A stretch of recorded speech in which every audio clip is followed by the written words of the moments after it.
Darlington est une petite ville paisible du nord-est de l'Angleterre, mais cette façade avenante cache une réalité plus contrastée. Le chômage chronique fait ici comme ailleurs des ravages et a entraîné l'émergence d'un sous-prolétariat qui cherche à oublier dans l'alcool son absence totale de perspective.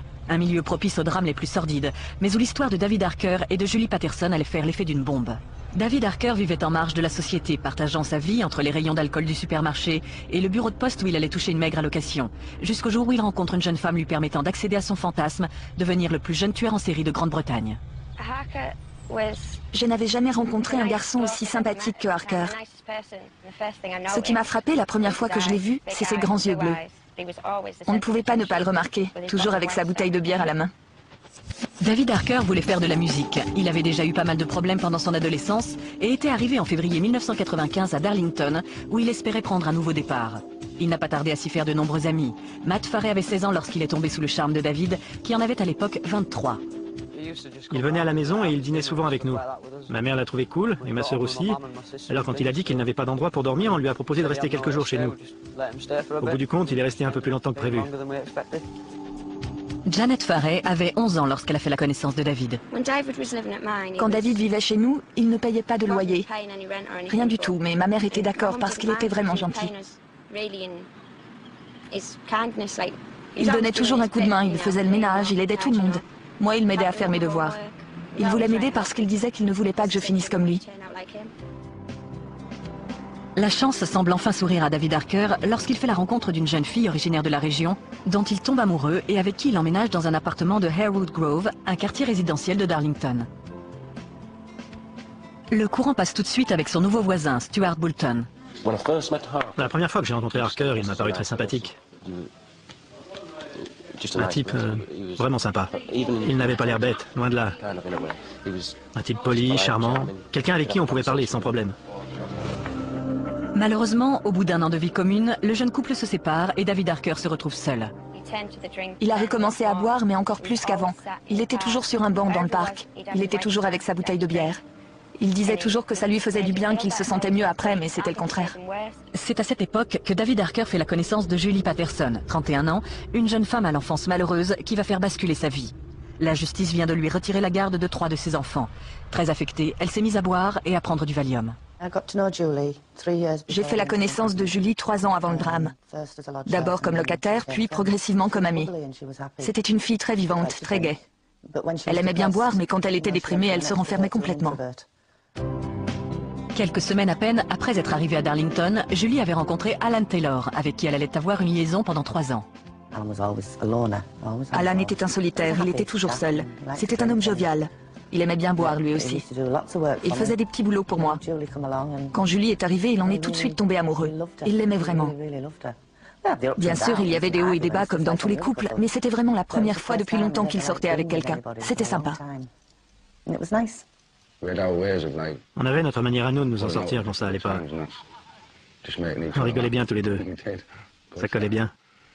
On n'avait pas eu la vie facile. On avait eu pas mal d'obstacles sur notre route. C'était difficile pour tous les deux. Je crois qu'elle avait souffert dans sa jeunesse et que c'est pour ça qu'elle avait quitté Durham pour venir à Darlington. De temps en temps, le petit groupe de paumés du parc de Darlington partait faire une virée à Hastings. Alan et Julie rêvaient d'aller refaire leur vie sur la côte. Et puis elle est tombée enceinte. Elle attendait un enfant d'Alan. Ils sont partis tous les deux à Hastings. Ils voulaient prendre un nouveau départ là-bas, avec leur bébé et tout. Repartir à zéro.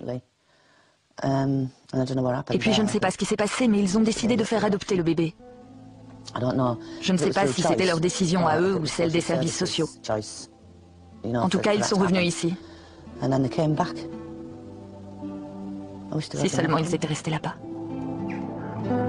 La situation de Julie se dégrade rapidement. L'adoption de son 4e enfant la plonge dans une profonde dépression. Elle se renferme. Un soir, elle est arrivée. Je crois que c'était juste après leur retour d'Hastings. Elle pleurait parce que son bébé lui manquait. Elle ne m'a jamais expliqué pourquoi elle l'avait donné à adopter. Et bien sûr, je ne lui ai jamais demandé, parce qu'on n'a pas à se mêler comme ça de la vie privée des gens. Si elle avait voulu que je le sache, elle me l'aurait dit. Je crois que ça lui faisait de la peine, mais qu'elle pensait que c'était la bonne décision. Mais ce n'est pas parce que c'est la bonne décision que ça rend les choses faciles pour autant. Ça a été difficile pour tous les deux. Mais moi, je l'ai moins montré. Julie, elle était paumée. Et elle s'est laissée aller. Ça n'allait pas. Et quand ça n'allait pas, elle faisait des bêtises.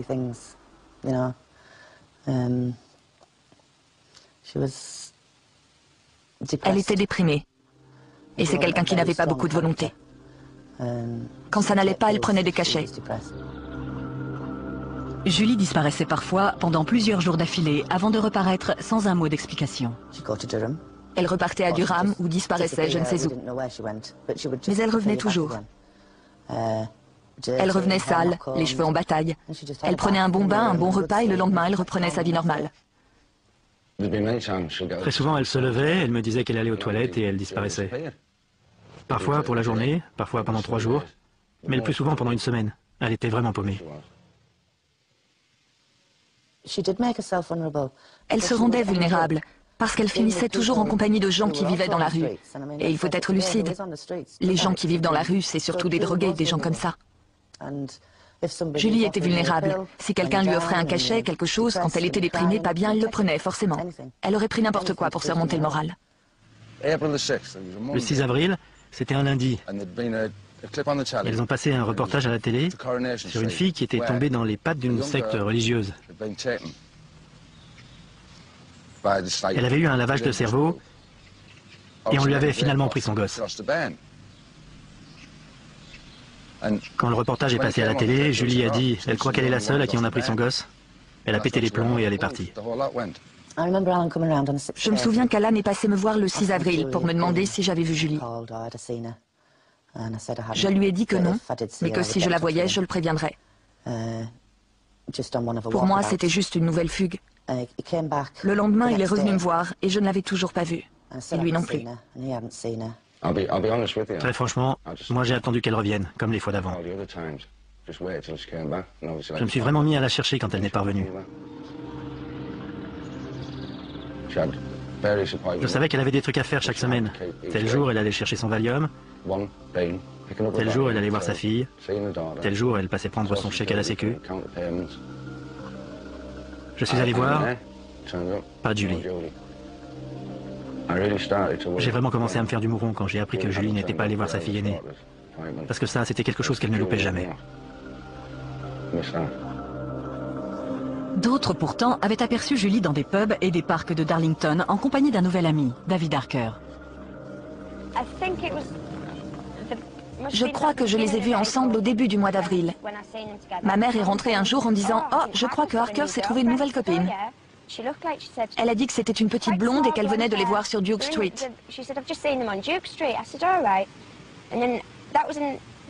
Il devait être 5 heures, l'heure du thé. Un peu plus tard, vers 7 heures, je suis sortie me promener dans le quartier et je l'ai trouvée là, assis sur ce banc. Elle était assise à côté de lui. C'est ici que je les ai trouvés. Ils étaient tous les deux saouls, en train de rigoler.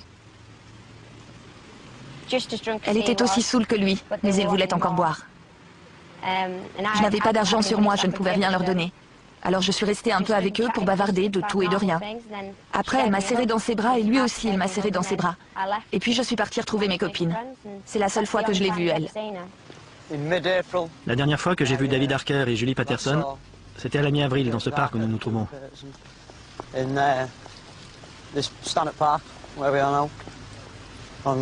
Ils étaient assis sur les bancs, là. Julie était quasiment inconsciente, beurrée, pétée, je sais pas. Je passais à travers le parc. Je ne me rappelle plus si je venais de chez moi ou si je rentrais à la maison. Quand je les ai vus, je me suis assis avec Harker, comme ça, et on a parlé un peu de ce qu'il devenait, comme ça. Rien de plus.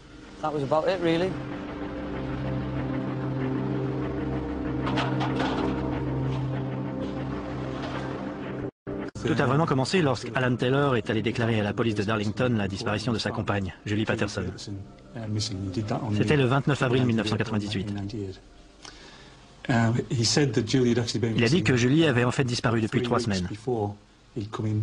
Il a déclaré que la jeune femme avait déjà disparu à plusieurs reprises auparavant et qu'il avait pensé au départ qu'elle avait simplement fait une nouvelle fugue, qu'elle avait besoin de faire le point, mais qu'elle allait revenir comme les autres fois. Mais il avait fini par s'inquiéter en ne la voyant pas revenir. Lorsque cette affaire a été portée à ma connaissance, je me suis tout de suite inquiété, sachant que cette jeune personne particulièrement vulnérable avait visiblement disparu depuis 4 semaines et qu'elle n'avait pas été revue depuis. Nous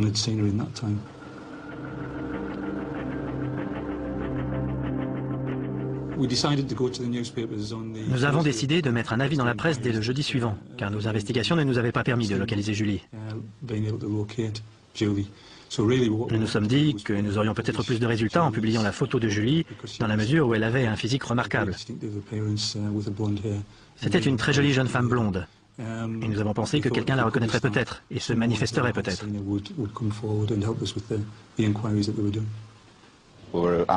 On nous a demandé de publier la photo de cette jeune femme dont on était sans nouvelles depuis plusieurs jours et dont on ne retrouvait plus aucune trace. Je pense que la police devait être vraiment inquiète car en général, elle ne demande pas à la presse de l'aider à retrouver les personnes qu'elle recherche. Comme l'espérait la police, la photo de Julie retient l'attention d'un témoin qui ne tarde pas à appeler le commissariat. Ce témoin nous a appelés pour nous dire qu'il avait trouvé un exemplaire du Northern Echo sur le paillasson en rentrant du travail, tard dans la nuit, au petit matin plus précisément. Il avait alors tout de suite réagi en voyant la photo de Julie en première page. Il avait immédiatement reconnu Julie, qu'il disait avoir rencontrée, et avait tout de suite fait le rapprochement avec une conversation qu'il avait eue avec David Harker. L'homme conseille à la police d'aller faire un tour à Polham Lane, une petite rue dans un quartier tranquille de Darlington. L'inspecteur principal Ian Phillips est immédiatement dépêché sur place.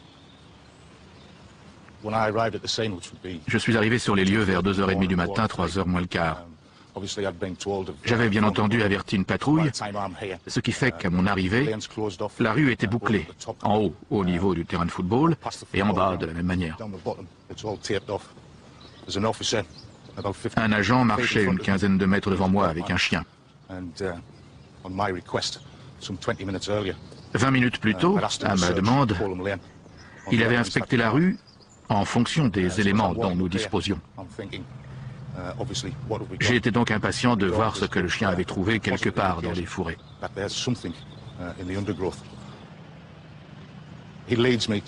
Il m'a donc conduit jusqu'à l'endroit où nous avons distingué un grand sac jeté par terre. C'était un sac de toile de jute d'1 mètre de long sur 50 cm de large environ. Mais dans le noir, même avec une lampe torche, c'était très difficile de distinguer exactement ce que c'était. En revanche, ce que j'ai tout de suite remarqué, c'est qu'il s'en dégageait une odeur épouvantable. Une dame âgée qui habite la maison d'à côté est sortie voir ce que nous faisions. Je lui ai demandé si elle était au courant de la présence de ce sac dans la haie. Elle m'a dit « Oh, ne vous inquiétez pas, c'est juste un chien crevé. Ça fait 15 jours qu'il est là. » Mais moi, ça m'a quand même paru bizarre. J'ai donc décidé d'attendre qu'il fasse un peu jour avant de voir ce que j'allais faire, et surtout avant de mobiliser tout le monde, d'appeler le commissaire, les inspecteurs de la brigade spéciale et tout le tintouin. Il fallait d'abord que j'en ai le cœur net. J'ai donc décidé d'attendre. Vous imaginez la scène, la rue est silencieuse, immobile. Il devait être dans les 3 heures du matin, pas une voiture, pas âme qui vive dans le quartier. Une atmosphère à vous faire froid dans le dos. Je suis resté là pendant une bonne demi-heure à attendre qu'il y ait un peu de lumière. Je crois que personne n'a dit un mot. Quand le jour a commencé à se lever, j'ai tout de suite vu que c'était du sérieux. On distinguait parfaitement dans le haut du sac les omoplates d'un corps humain. Je crois que nous sommes tous restés pétrifiés pendant quelques secondes. Je crois qu'il a fallu quelques secondes pour qu'on réalise vraiment qu'on était en présence du corps d'une personne. Que cette personne avait de toute évidence été salement mutilée. Cette personne avait été assassinée, massacrée même. Et c'était du sérieux.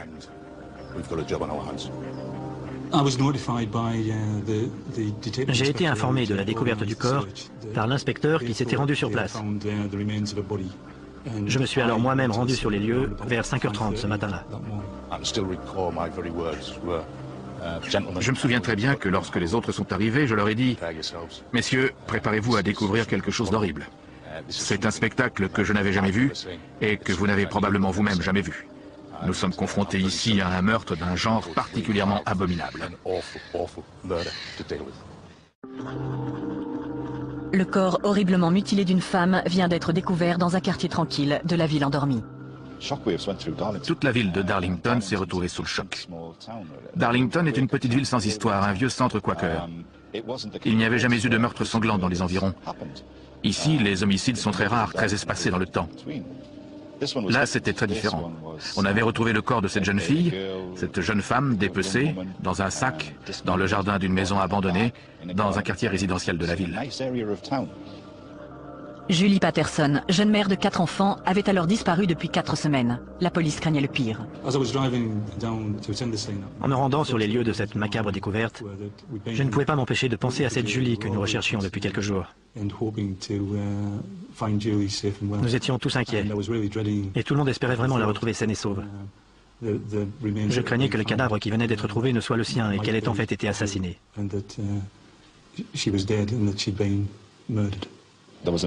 Toute la ville s'est passionnée pour cette affaire. Tout le monde était sous le choc. Qui pouvait avoir fait une chose pareille ici, dans cette ville sans problème? On n'était pas dans une zone industrielle sinistrée, dans une banlieue sordide du nord de l'Angleterre. Quel était ce monstre qui était parmi nous? Était-ce quelqu'un d'ici? Comment quelqu'un d'ici aurait-il pu faire ça?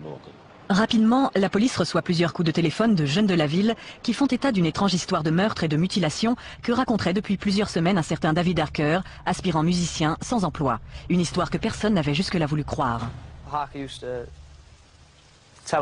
Harker racontait sans arrêt des histoires en prenant une drôle de voix. Il disait qu'il allait nous emmener dans une ruelle déserte pour nous tuer. Nous, ça nous faisait marrer, on trouvait ça drôle. Harker disait toujours qu'il était diabolique. Il se mettait debout sur un banc et il criait « J'irai brûler en enfer et tout le monde ira avec moi car je suis diabolique ». Il était comme ça. Il faisait le malin en disant qu'il était diabolique. Moi, je trouvais ça rigolo, ça me faisait rire. Je lui demandais de le refaire. J'ai vu David Harker dans l'après-midi du 18 ou du 19. Il m'a raconté qu'il avait découpé Julie en morceaux et qu'il avait abandonné le corps quelque part dans Polham Lane. Il disait qu'il avait jeté la tête et les membres aux ordures. Il était saoul. J'ai pas fait attention à ce qu'il racontait. Je l'ai pas cru. Il a dû raconter à plus de 20 personnes ce qu'il avait fait. Personne ne voulait le croire, si bien qu'il a fini par indiquer aux gens l'endroit précis où il avait déposé le corps. Il leur proposait même d'aller chez lui pour leur montrer des preuves. Nous avons commencé à interroger ses amis, son entourage. Et nous nous sommes rapidement rendus compte qu'ils étaient tous beaucoup plus jeunes que lui et qu'il avait pris un certain ascendant sur eux. Il cherchait apparemment à les impressionner en permanence, à leur faire peur même. Craignant que le meurtrier ne frappe de nouveau, la police se lance immédiatement sur la piste de celui qui est désormais le suspect numéro 1, David Harker. Harker se trouvait à l'époque dans un centre pour personnes en liberté sous caution. Il avait comparu quelques jours plus tôt pour une affaire de vol. Au cours de son audition, il avait visiblement été extrêmement violent.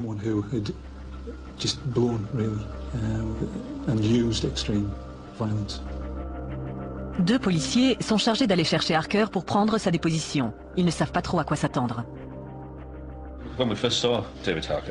Il faut dire que David Harker était assez impressionnant. Il est grand, il mesure quand même 1,88 m. Il est costaud et à l'époque, il avait les cheveux très courts, presque rasés, avec 2 tatouages sur le crâne. D'un côté, on pouvait lire le mot inhumain et de l'autre le mot désordre. J'avoue qu'il avait un aspect peu engageant, le genre de type qui risque de vous donner du fil à retordre.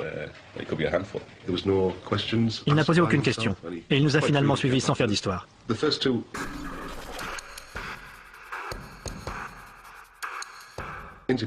Les 2 premiers interrogatoires se sont passés sans problème.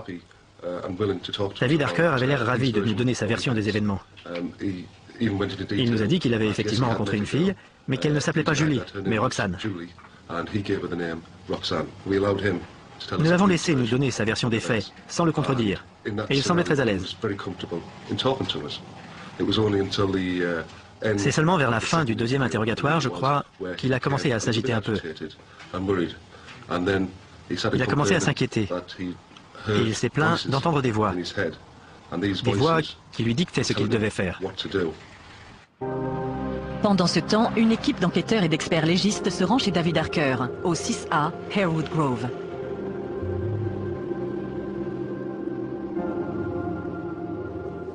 Nous sommes entrés par la cour de derrière.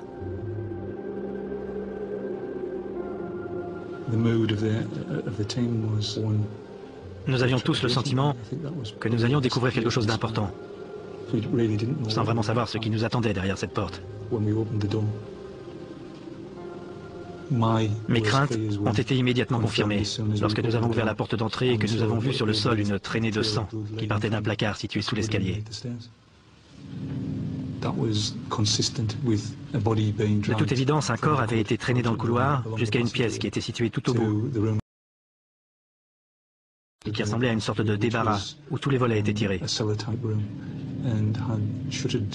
Il y avait quelque chose de sinistre et de macabre dans ce local. Nous avons trouvé des vêtements qui correspondaient à ceux que Julie Patterson portait au moment de sa disparition. Il y avait notamment un bas de training, si je me souviens bien.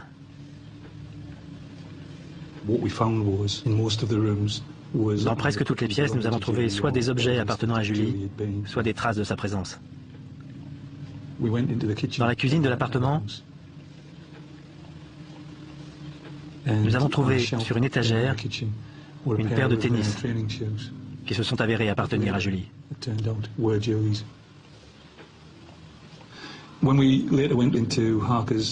Ensuite, quand nous sommes passés dans la chambre de Harker, nous avons constaté qu'il y avait une grosse tache de sang dans un coin. Les experts légistes nous ont dit par la suite que cette trace avait probablement été laissée par une partie du corps de Julie, qui avait été posée là et dont le sang avait transpercé la moquette.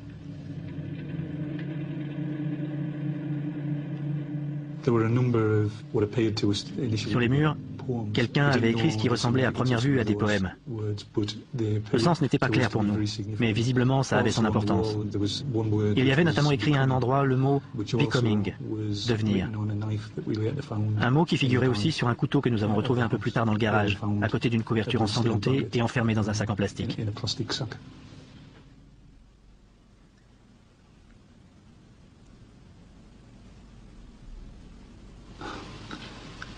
Je me souviens avoir ressenti un sentiment de profonde tristesse. Il était évident qu'un meurtre avait été commis dans cet appartement et que la pauvre Julie était morte dans des circonstances qui avaient dû être épouvantables.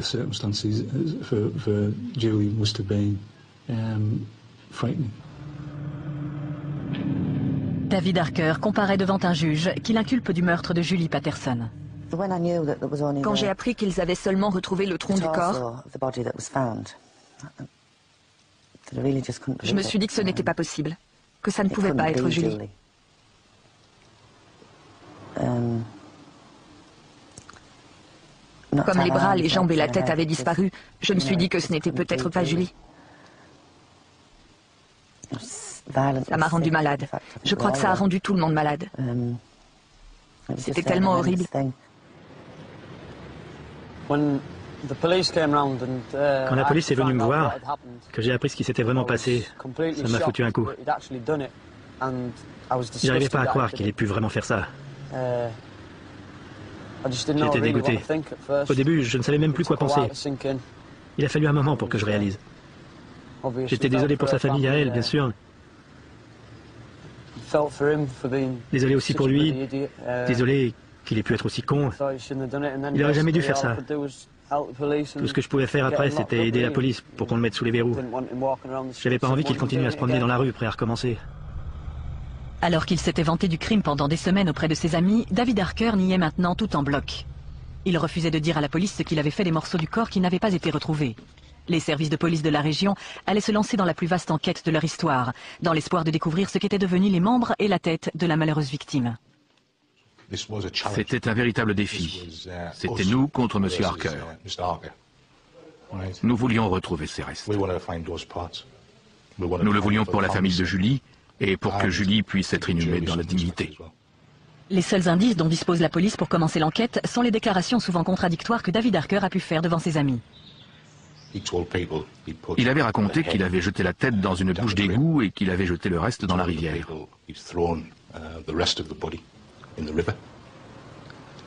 Il avait raconté à d'autres personnes qu'il avait mis les bras et les jambes aux ordures ménagères.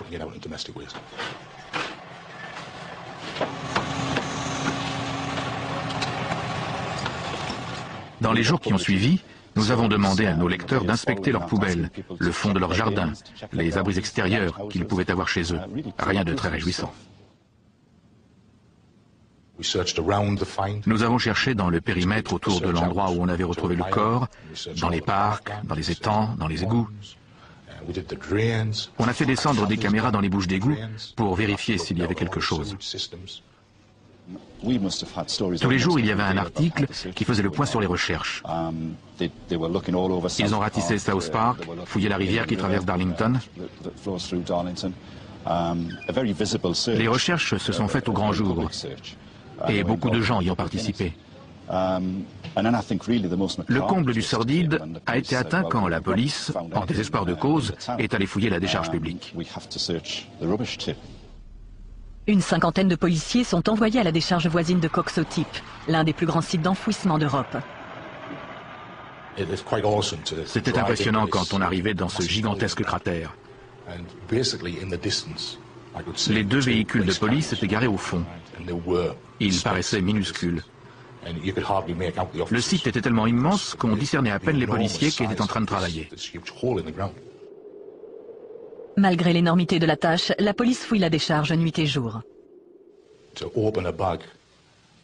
Vous ouvrez un sac et vous savez qu'il vient de Darlington, parce qu'il y a dedans une enveloppe sur laquelle est indiquée une adresse située à 2 pâtés de maison du lieu du meurtre. Dans ce même sac, vous trouvez un journal daté des 17, 18 et 19 avril. Tout de suite, vous vous dites, c'est ça, on brûle. On sait qu'on est dans le tas des ordures qui ont été ramassées dans le quartier au moment du drame. Au cours des 3 semaines que dureront les recherches, la police passera au crible 20 000 tonnes d'ordures ménagères. En vain. Les fouilles ne donnent aucun résultat et elles sont finalement abandonnées.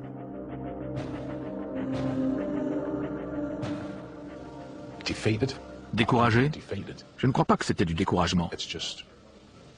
Simplement, nous n'avons pas réussi à trouver ce que nous cherchions. Personnellement, je reste persuadé que certains des restes de Julie se trouvent toujours dans cette décharge. J'en suis intimement convaincu.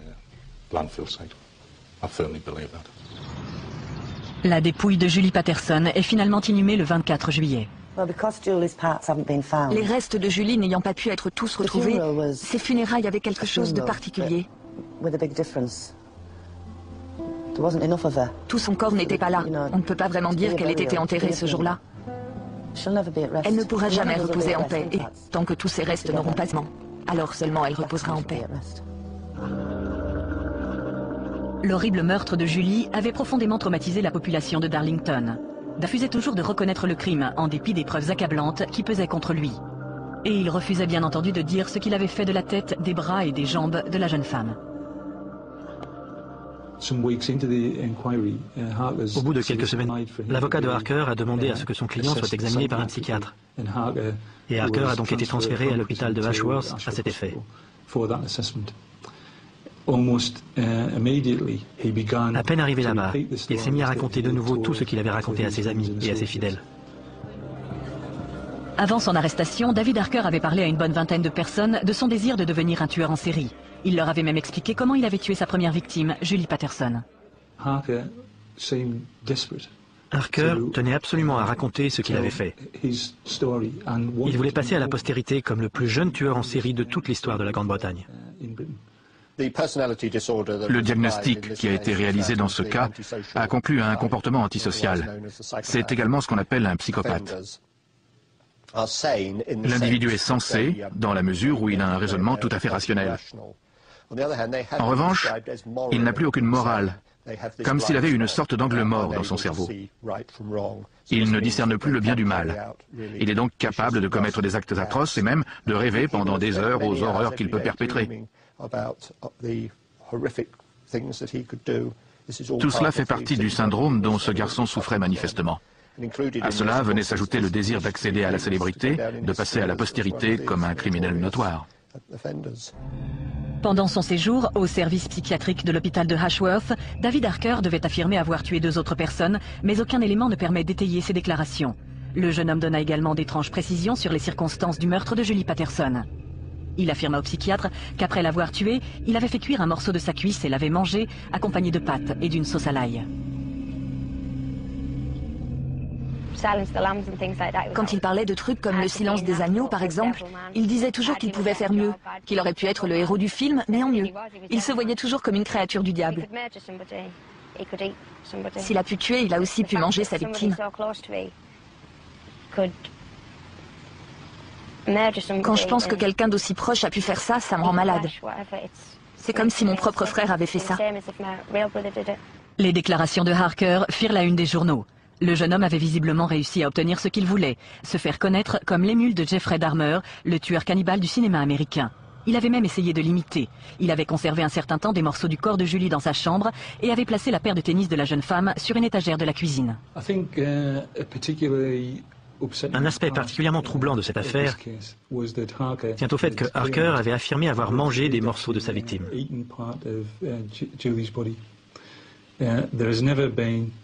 Nous n'avons jamais trouvé aucun indice permettant d'étayer ces affirmations. C'est lui qui le prétend. Mais il me semble que là encore, il cherchait à attirer l'attention, à faire du sensationnel. David Harker fait partie de ces criminels qui ont beaucoup de mal à faire la distinction entre le rêve et la réalité. Ils s'imaginent devenant des tueurs célèbres et ils construisent toute une fiction d'actes marquants qu'ils sont censés avoir commis. Résultat, quand la police les interroge, ils ressortent tous leurs fantasmes sans plus vraiment savoir ce qui relève du réel et ce qui n'est qu'imaginaire. Il est par conséquent difficile de distinguer le vrai du faux. Harker ne s'arrêta pas au cannibalisme. Il tenta également de convaincre les médecins de Ashworth qu'il s'était adonné à des pratiques nécrophiles et s'était fait des masques avec la peau de ses victimes. Là encore, ses affirmations ne reposaient sur rien et la police estime qu'il cherchait à nourrir ses propres fantasmes en s'inspirant des scénarios de films à succès. Nous sommes ici en présence de la conjonction de 2 troubles différents. Vous avez d'une part un trouble d'ordre sexuel avec une fascination pour la torture et le meurtre, et d'autre part un désir intense de choquer, qui s'inscrit dans le cadre d'un trouble de type psychopathique. Il y a une volonté d'avoir un impact sur les autres. Dans ce cas précis, il y a conjugaison de ces différents facteurs. Visiblement, il voulait à tout prix impressionner les autres en leur racontant ce qu'il avait vécu. Je sais en outre qu'à l'époque, il a cherché à contacter des journaux pour leur proposer de publier un livre sur ses exploits. Depuis sa chambre à l'hôpital de Ashworth, Harker envoie une série de lettres à la rédaction du quotidien local. Ce qui est intéressant dans ces lettres, c'est que David Harker se fait passer pour une victime et qu'à aucun moment il ne parle de Julie Patterson. Dans ses lettres, il porte de terribles accusations contre ses parents. Toutes sont totalement fausses. À partir de l'âge de 2 ans et jusqu'à l'âge de 16 ans, j'ai été régulièrement battu par mon père. Souvent uniquement parce qu'il était shooté. J'ai tenté de me suicider une première fois quand j'avais 6 ans, en me pendant à l'école avec une corde à sauter. Quand j'avais 10 ans, mon père m'a obligé à assister à un combat de chiens, puis m'a fait nettoyer le sang et la bidoche qui était par terre. Mais il m'a battu parce que je n'avais pas pris la bonne serpillière. Une personne qui souffre de troubles psychopathiques va être persuadée qu'on l'a maltraitée, parce qu'elle est avant tout extrêmement égocentrique. Elle va insister sur toutes les injustices dont elle a été victime depuis sa naissance. Elle va décrire en détail toutes les corrections, toutes les vexations dont elle pense avoir fait l'objet pendant son enfance. Ma mère était handicapée. Elle m'obligeait à faire le ménage. Et si je ne faisais pas les choses exactement comme elle le voulait, elle racontait des mensonges à mon père qui me punissait en me fichant une raclée. Très souvent, dans les cas de ce genre, la personne affirme avoir eu une enfance difficile. Cela peut signifier qu'elle était simplement mal dans sa peau. Un psychopathe présente en effet très tôt des symptômes de troubles du comportement qui le rendent souvent difficile à gérer à l'école ou dans le milieu familial. Tout a commencé quand j'avais 16 ans. Mais ne me demandez pas ce qui me rend en devenir, car je ne l'exprime pas si clairement. Si vous avez un ami dans la police, demandez-lui ce qui était écrit sur les murs de ma chambre quand ils l'ont fouillé.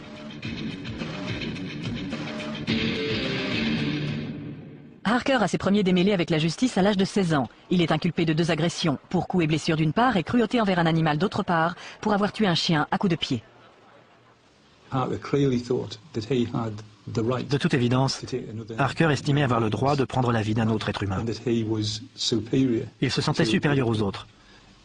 Et il pensait que le fait de tuer quelqu'un le rendrait plus puissant. Il disait toujours « Je renais avec des yeux de serpent pour devenir de la taille de Dieu ». Je lui ai demandé d'où il sortait ça et apparemment ça venait d'une chanson. C'est un truc qu'il répétait sans arrêt avant le meurtre. Il disait ça sans arrêt. Je ne comprenais pas ce que ça voulait dire. Je pensais que c'était juste les paroles d'une chanson qu'il aimait bien. Maintenant, quand j'y pense, je comprends qu'il voulait être célèbre, au-dessus de tout le monde, tout puissant, plus fort que Dieu. C'est sûrement ce qu'il voulait dire. C'est un exemple typique de psychopathe doublé d'un tueur sadique. Il correspond tout à fait au profil depuis sa plus tendre enfance, quand on voit les choses horribles qu'il faisait quand il était plus jeune.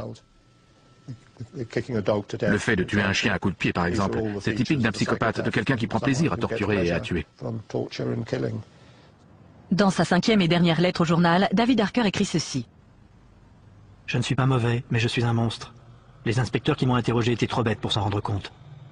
Il voulait qu'on le prenne pour un brave type. Il voulait qu'on pense que c'était Julie l'ordure. Il voulait qu'on le considère comme un monstre, mais une sorte de monstre du bien. Il refusait d'admettre qu'il n'était qu'un assassin vil et méprisable. » Outre ces 5 lettres, David Harker a également envoyé une étrange devinette à la rédaction du Northern Echo. Elle indique peut-être où se trouvent les restes de Julie. Vous ne m'avez jamais dit si vous aimiez les devinettes. En voici une en tout cas. Elle a pour titre Churchill. J'ai du liquide, mais pas d'argent. Malgré les chutes, je continue. J'ai une bouche, mais ne mange pas. J'ai un lit, mais ne dors pas. J'ai un début, mais suis sans fin. Qui suis-je? Vous connaissez l'endroit? Ce cas reflète bien les problèmes que nous pouvons rencontrer pour classifier ce qui est bien, ce qui est mal, ce qui est fou ou bien malade. Désormais, on fait systématiquement un scanner du cerveau, plus des électroencéphalogrammes, pour tenter de détecter une éventuelle anomalie qui pourrait nous aider à poser un diagnostic. Ce cas est assez exceptionnel car les examens n'ont rien montré d'anormal. Les psychiatres qui l'ont examiné ont tous estimé que David Harker était parfaitement conscient de ce qu'il faisait quand il a assassiné Julie Patterson, mais que son absence totale de remords dénotait un trouble grave de la conscience qui le plaçait parmi les plus dangereux psychopathes. En le condamnant à la prison à vie, le juge a déclaré que Harker avait tué Julie Patterson de la façon la plus odieuse, en glorifiant la manière dont elle était morte. Il a déclaré que l'accusé n'avait montré aucun remords et que selon lui, il tuerait de nouveau à la moindre occasion. Lorsque Harker a été condamné à la prison à vie, je crois que tous les gens qui se trouvaient dans la salle du tribunal ont poussé un grand soupir de soulagement. Je crois que tout le monde était heureux que cette partie-là de l'affaire soit enfin terminée. Pour nous, c'est toujours pas terminé. On ne peut pas dire qu'on soit satisfait du fait qu'il n'a toujours pas dit ce qu'il a fait du reste du corps de ma fille, pour commencer. C'est surtout ça qu'on veut, hein. Il faut retrouver les restes. Si Harker avait la moindre dignité, sachant en plus que 2 ans et demi se sont écoulés depuis le drame, s'il avait la moindre humanité, il aurait fini par parler. Il veut que les gens devinent, se creuse la tête pour trouver. De temps en temps, il laisse tomber une petite phrase pour titiller les gens. Du style, on retrouvera peut-être la tête un jour. Je pense qu'il se dit que quelqu'un finira peut-être par retrouver les restes manquants. D'ailleurs, je frissonne à l'idée qu'il les a sans doute mis quelque part, où on risque de tomber dessus un jour, par hasard. David Harker est actuellement incarcéré à la prison de Wakefield, où il purge une peine d'emprisonnement à vie.